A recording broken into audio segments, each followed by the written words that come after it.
சூரிய கதிர்வீச்சுனால தான் நமக்கு வெப்ப உணர்கிறோங்கிறது நம்ம எல்லாருக்கும் தெரியும். நான் கொஞ்சம் என்னைக்காச்சும் லாஜிக்கா யோசிச்சு பார்த்துருக்கீங்களா? இந்த மலைப்பகுதி நமக்கு பார்க்கும்போது சூரியனுக்கு மிக அருகாமையில, சூரிய கதிருக்கு மிக அருகாமையில இருக்கிற மாதிரி தெரியுது. ஆனா இந்த மலைப்பகுதியில இருக்கிற இடங்கள் எல்லாம் நம்ம மிக அதிகமான குளுமையை உணர்றோம். அதே இதுக்கு நேர்மாறா பார்த்தோம்னா, தண்ணி நிறைய இருக்கிற ஏரியான்னு சொல்லும்போது கேரளா மாதிரியான பகுதிகள் கோடை காலங்கள்ல அங்க இருக்கவே முடியாதுங்க. ரொம்ப வெப்பத்தாக்கம் அங்க அதிகமா இருக்கும். எடுத்துக்காட்டா கொச்சின் மாதிரியான பகுதிகளில் மிக அதிகமான வெப்பத்தாக்கங்கள் இருக்கும். இது ஏன்னு நீங்க என்னைக்காச்சும் யோசிக்கிறீங்களா? இதுக்கு முக்கியமான காரணம்னு சொல்லும்போது வளிமண்டல காற்றழுத்தங்க.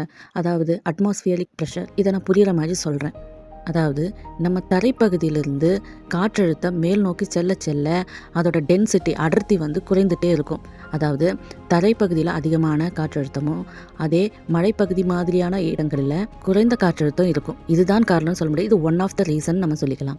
இதனால எப்படி குளிர்ச்சியா நம்ம உணர்றோம் மலைப்பகுதியிலன்னு நீங்க யோசிக்கலாம். இந்த அடர்த்தியான காற்று இருக்குங்க இல்லைங்களா, இது வந்து சூரியனுடைய வெப்பத்தை அதிகமாக தக்க வச்சு கொள்ளும். அதே இந்த குறைவான காற்றழுத்தம் உள்ள பகுதிகளில் இருக்கிற காற்று வெப்பத்தை அவ்வளோ ஈஸியாக தக்க வச்சு கொள்ளாது. அப்புறம் இந்த நீர்நிலை உள்ள பகுதிகளில் இருக்கிற தண்ணீர் பார்த்தீங்கன்னா மிக வேகமாக சூடாயிரும். ஒரு எடுத்துக்காட்டுக்கு, ஒரு பாத்திரத்தில் நீங்கள் தண்ணி சூடாக்கி அது நீங்கள் வைக்கும்போது அது ஒரு குறிப்பிட்ட அளவு வரைக்கும் அந்த பாத்திரத்தை சுற்றி உள்ள இடங்கள்ல அந்த வெப்ப பாதிப்பு நம்ம உணர முடியும். மாதிரி இந்த தண்ணி சூடாகிறதுனால இதை சுற்றியுள்ள பகுதிகளில் அனல் காற்று கூட வீசுது. இந்த அனலின் தாக்கம் மற்றும் அந்த பூமியில் இருக்கிற வெப்ப தாக்கத்தை இன்னும் அதிகரிக்கிறது. இதனால தான் நீர்நிலை உள்ள பகுதிகளில் கோடை காலங்களில் ரொம்ப அதிக வெப்பத்தை நம்ம உணர்றோம். அதே ஈவினிங் ஆனால் இந்த பகுதியில் சீக்கிரமாக அதிகமான குளிர் நம்ம உணர முடியும். இது ஏன்னா இந்த நீர்நிலைகள் வந்து சீக்கிரம் கூலாயிரும்.